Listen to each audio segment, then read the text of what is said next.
funds out there that you're going to hear about. You have your mutual funds and you have your index funds. And the reason why they're so important is, even though they're both funds, they kind of work the same, but there's real important differences that you're going to want to know about because it's going to determine what you invest in going forward.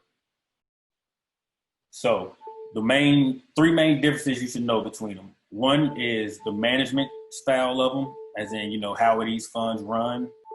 The second one is, okay, so what's the objective of the fund? And we'll elaborate more on that here. And the third one is the cost. This goes without saying, but nothing's free. When you invest in a fund or things of that nature, there will be costs associated with it, just like any other thing out there. So again, those are things that you want to kind of keep in mind.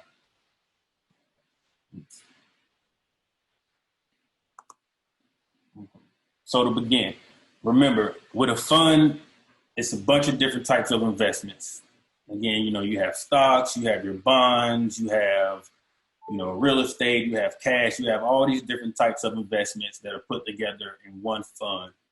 The main difference is mutual funds are put together by actual people. So that means, if you wake up one day, you like, I'm tired of being broke. I'm tired of sitting on this money. I got it. Let me do something with it. I think I want to put it in a mutual fund. So when you go out and, any mutual fund that you look at, each one that you're looking at was put together by people. So that means it was actual humans that went through and said, I think company A, B, C, D, blase, this bond, such and such. I think these will be good to go together in the fund. Let me package them together. This is called Fund A. And they'll go through and say, I choose this company, that company, blase, such and such, whatever they choose. And they say, okay, I'm going to put this together. This is Fund B. So the thing is with mutual funds, anytime you see them, that it took somebody actually going out and putting that together for you to invest in, which is a key point later on, as you'll see. And the third thing, well, not the third thing, and the reason why that's important is because people put together mutual funds, but index funds don't involve people. And the reason for that being is index follows a certain criteria that's already predefined. So, for example, there's a very popular index fund called the S&P 500. And essentially what that is the 500 largest companies in America. And why that's important is because the criteria is already defined. This fund is the 500 largest companies in America. So that means it doesn't have to be a person that goes through and picks company A, picks company B, picks company C, because there's no reason to, because it's already defined. You already have the 500 largest companies in America, whatever they are, that's just what they are. Nobody needs to pick those companies because it's already there. And so, the criteria can be on size for like the one I just explained. So the S&P 500, for example, is the 500 largest companies in America.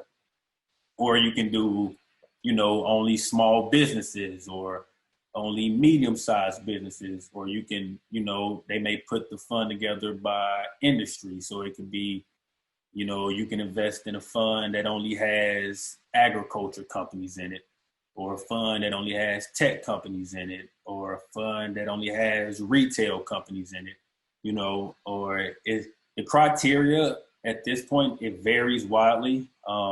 There's no really set criteria. Companies that put these together, they can kind of base them on whatever they want to. There's some funds who are put together with companies that only have, women CEOs, or there's some funds put together of only companies that follow certain like green practices. And so, whatever criteria, that can vary widely, but the key thing is that all those companies that are in the fund kind of share that criteria. And so, whereas a mutual fund, you had, a person behind the scene that's picking all the companies that are in the fund. With an index fund, because the criteria is set, nobody has to pick those companies. There just is what it is. And so, for example, the index may be the 500 largest companies in America, and what the index fund would just be a fund that consists of those companies. Um, and hopefully I'm wording that in the right way that kind of connects with people, because as you'll see later on, a lot of that has to deal with cost too. You know, it's a lot cheaper when you don't have somebody who has to do this stuff. You have, you know, kind of systems in play for it. So again, mutual funds, actual people put those together. Index funds follow a set of certain criteria. So, you know, whatever companies fit those criteria, those are the ones a part of the fund.